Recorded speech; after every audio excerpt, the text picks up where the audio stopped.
Hi అండి, అందరికీ నమస్కారం. Welcome to my YouTube channel. ఈ వీడియోలో ఇప్పుడే అందిన వార్త అండి. కుప్ప కూలిపోయిన భారీ హోర్డింగ్ అని నడి రోడ్డున అయితే.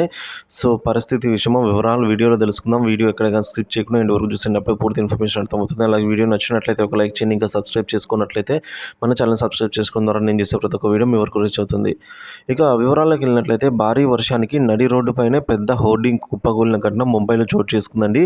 సో ముంబై నగరంలో సోమవారం సాయంత్రం అంటే నిన్న సాయంత్రం అకస్మాత్తుగా అయితే ఉరుములు మెరుపుల గాలితో కూడిన వర్షం మొదలైంది. ఈ విపరీతమైన గాలి వలన ఒక్కసారిగా దుమ్ము ధూళి గాలి చేరి రోడ్లపై వాహనాలు కదలలేని పరిస్థితి చేరుకున్నాయి. ఈ క్రమంలోనే నగరంలోని Chedanagar gymkhana recreation centre petrol pump సమీపంలో రోడ్డు పక్కనే ఉన్న భారీ హోర్డింగ్ పెట్టే టవర్ కొద్దిగా వాలడం మొదలైందండి.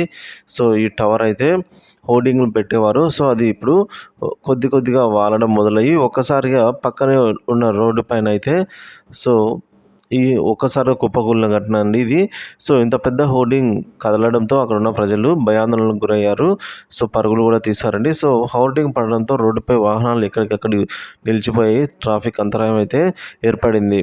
సో ఆ హోర్డింగ్ కింద కొన్ని వాహనాలు కూడా చిక్కుకున్నాయి. ఈ ఘటనలో 100 మంది దాకా చిక్కుకొని ఉండొచ్చు ఈ హోర్డింగ్ కిందనైతే చెప్తున్నారు. సహాయక చర్యలు ప్రారంభించిన 35 మందిని వెలికి తీశామని, వారంతా స్థానిక ఆసుపత్రిలో చికిత్స పొందుతున్నారని అయితే బీఎంసీ అధికారి పూర్ణిమ సాబ్ తెలిపారండి. సో ఎంతమంది గాయపడ్డారనేది తెలియాల్సింది. ఈ ఘటనకు సంబంధించిన వీడియో ఇప్పుడు సోషల్ మీడియాలో చక్కర్లు కొడుతుంది. సో దీనిపై అయితే నెటిజన్లు స్పందిస్తూ ఇది చాలా భయానకంగా ఉందని, ఈ ప్రమాదంలో ఎంతమంది గాయపడ్డారో అని అయితే పలు రకాల కామెంట్స్ పెడుతూ ఉన్నారండి. సో మరి హోర్డింగ్లు పెట్టి ఒక పెద్ద టవర్ అయితే ఒకసారిగా మెల్లిమెల్లిగా ఊగి భారీ ట్రాఫిక్ ఉండే రోడ్డు పైన అయితే పడడం జరిగింది. సో ఇందులో దాదాపుగా ఒక 100 మంది హోర్డింగ్ కింద చిక్కుకొని ఉంటారని అయితే అంచనా. సో సహాయ చర్యలు అయితే 35 మందిని వెలికి తీసినట్లుగా అంచనా అండి. సో ఈ చికిత్స నిమిత్తం అయితే ఈ 35 మందిని ఆసుపత్రులకు తరలించినట్టు సమాచారము. సో ఇంకా ఎంతమంది ఉన్నారనేది తెలియాల్సి ఉంది.